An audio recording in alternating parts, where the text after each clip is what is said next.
Hello friends, you are on the Ruslan Belov channel, and today we will discuss the situation in Ukraine as of September 5th, 2025.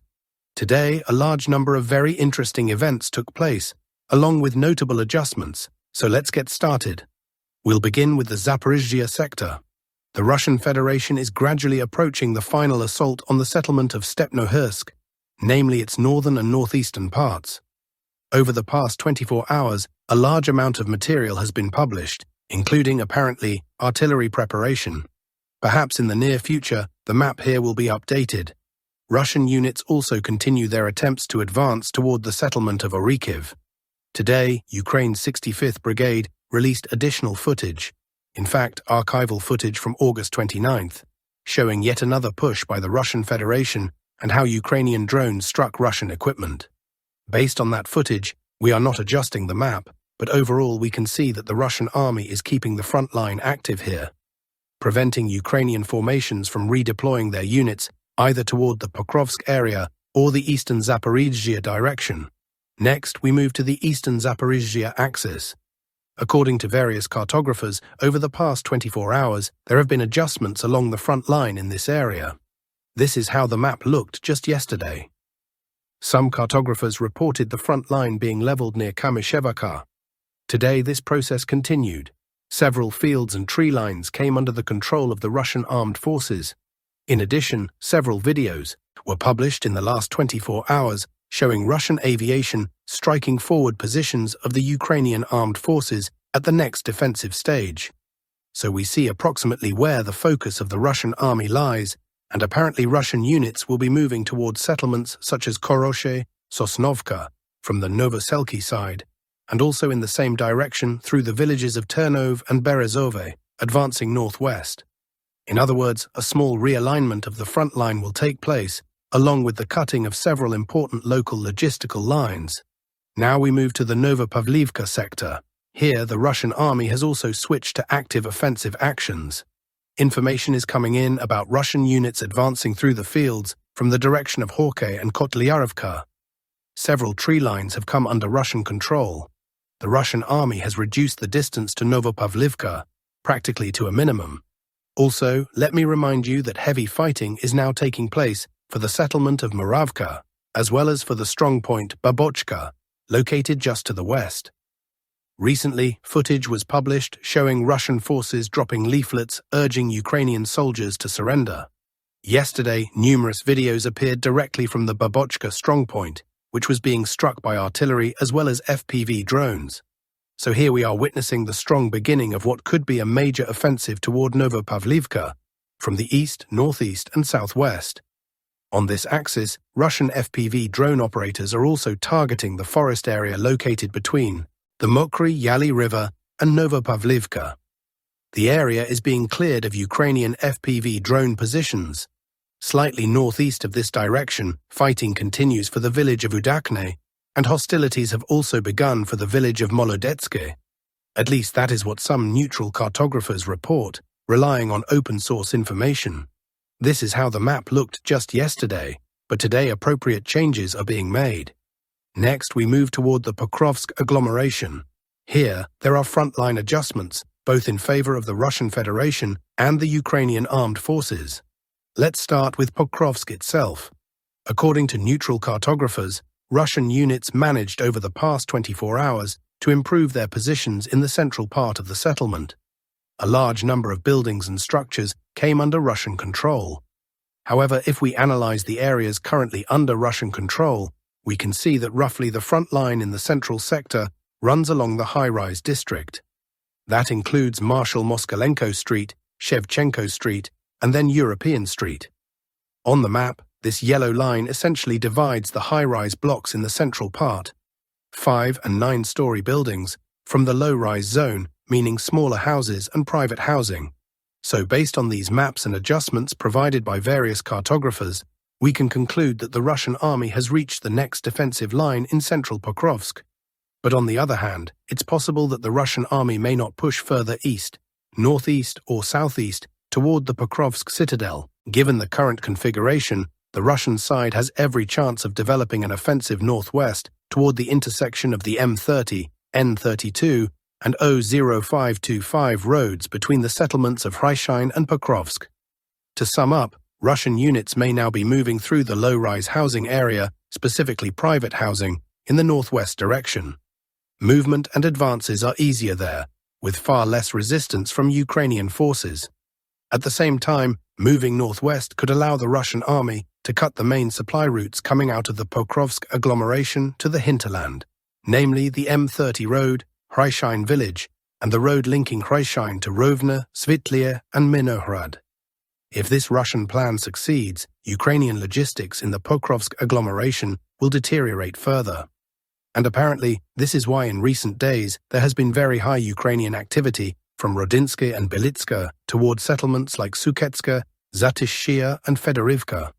Recall the recent episode with Ukrainian saboteurs in the Boykivska area. So now counterattacks and active counteroffensives are underway, aiming to push Russian forces away from the main supply arteries. The Ukrainian side clearly understands that the southwestern and western parts of Pokrovsk could fall. And if that happens, they will desperately need to restore control over the roads through Rodinsky and Belitska, where Russian saboteurs are already operating and where the situation is becoming critical.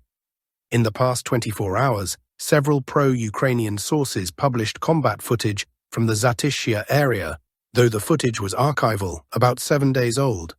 We have not adjusted the map, but the footage shows Ukrainian units of the 425th Separate Assault Regiment capturing several Russian soldiers along the perimeter. For now, we await additional confirmation. As for Minohrad, throughout the day there has been heavy use of drones by the Russian armed forces. The Rubicon unit is particularly active here, publishing daily dozens of videos of strikes on Ukrainian equipment and personnel. However, as you can see, there are no map changes here.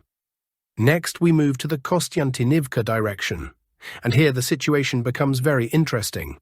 Let's begin with the fact that today pro-Western OSINT sources reported that Russian forward units have been active in the settlement of Pleshchayevka over the past few days. This suggests that the Russian army has apparently managed to cross the Kryvyi Torets River, the railway, and enter this settlement. Sources also report that after clearing the settlement of Oleksandro Shultine, Russian saboteurs entered the area of the Kostyantynivka dachas. But we must note the difference.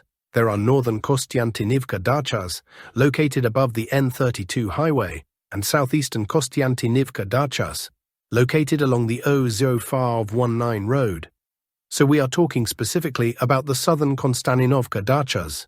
This information is confirmed by both pro-Russian experts and pro-Western OSINT sources. However, if we speak about the pro-Western OSINT analysts, they add that these are so far only isolated cases. Most likely, in the near future, rapid response units from the AFU will arrive in the area to stabilize the situation and push the Russian army back.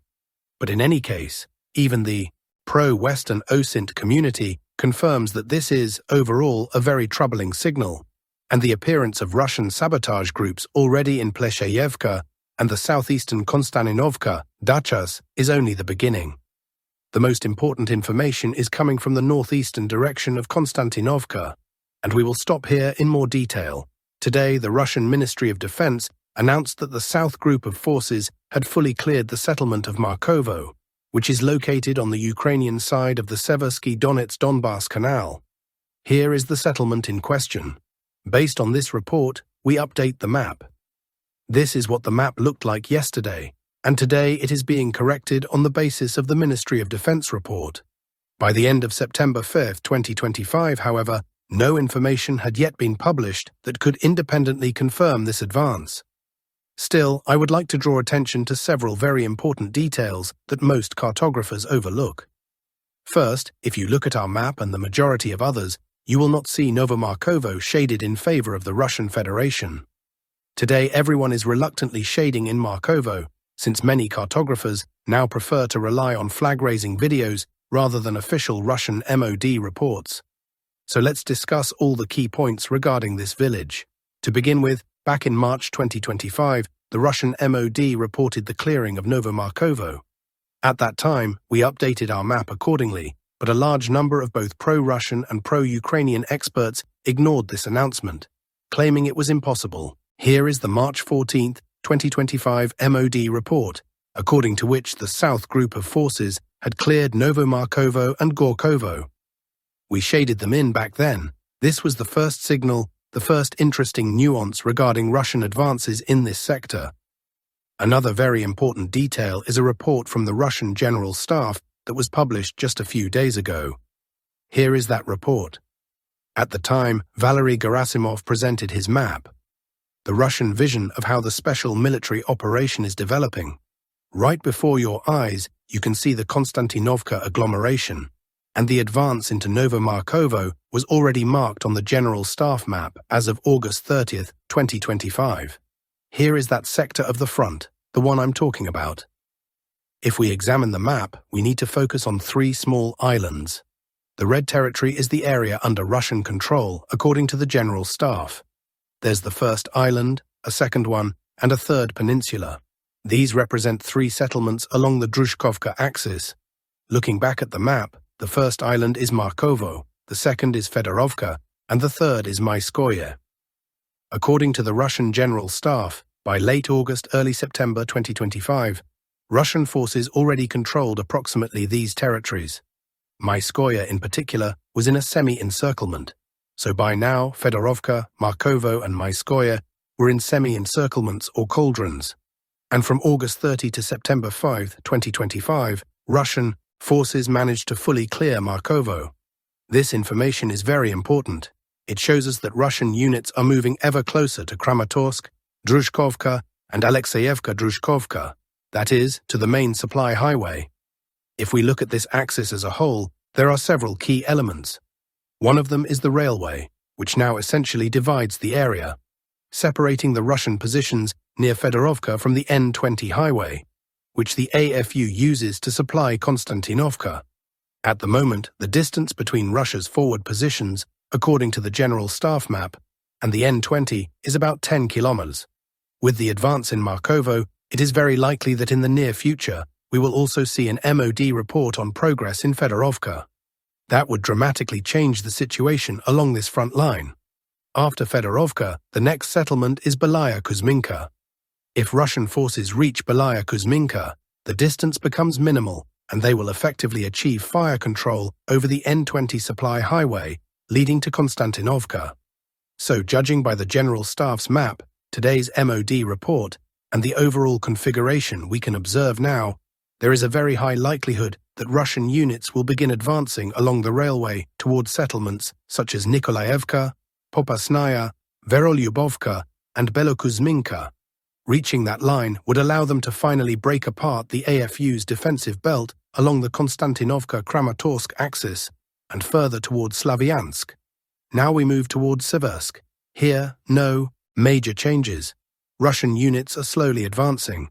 Some pro-Russian cartographers are shading in small gains. A few forest belts taken under Russian control. Around Siversk itself, Russian artillery units are operating around the clock. FPV drones strike regularly, and Russian units are actively hunting Ukrainian FPV operators. So, there is steady activity, but without major map changes. Regarding the southern flank, no fresh information has emerged to confirm Russian progress near Pereezhnoye and Kuzminovka. The front here is frozen. We are waiting for further updates. On the Lyman front, the situation is similar. Footage continues to show Russian FPV drone strikes, but the front line does not change. Russian units are gradually shifting southward along the Nitrus and Zerabets rivers, but without significant gains. Meanwhile, Ukrainian forces are counter-attacking from the north to slow the advance. Today, new footage appeared from Redkadub, where Ukraine's 3rd Assault Brigade launched a counter-attack and cleared farms. Based on that, we shade in a small correction. Next, the Kupyansk sector. The most important developments in the past week have unfolded on the northeastern flank of Kharkiv region. Here, Russian forces are advancing with notable momentum. Around September 2, Russia resumed its offensive from the Oskol River, moving southwest towards settlements such as Bologovka and Dvurezhnaya. Pro-Ukrainian cartographers from the Deep State team marked corresponding changes as early as September 2nd. According to them, the Chernetsky forest came under Russian control. And today, September 5, 2025, further shading is applied, this time around Novopavlivka, where another large forest area has been taken by Russian troops. This Russian offensive is largely tied to the fact that to stabilize the front line, Ukraine constantly redeploys brigades and detachments from one sector to another. As Vladimir Putin himself noted, this is currently the only factor allowing Ukraine to hold the line. What we are seeing now is a situation where, apparently, some Ukrainian units were pulled from Kupyansk to Pokrovsk. Naturally, this weakened AFU defenses in Kupyansk, and Russia resumed its offensive. In the near future, Russian offensive tempo here is likely to increase further. Thank you for watching. Subscribe to the channel, leave your likes, and all the best to you.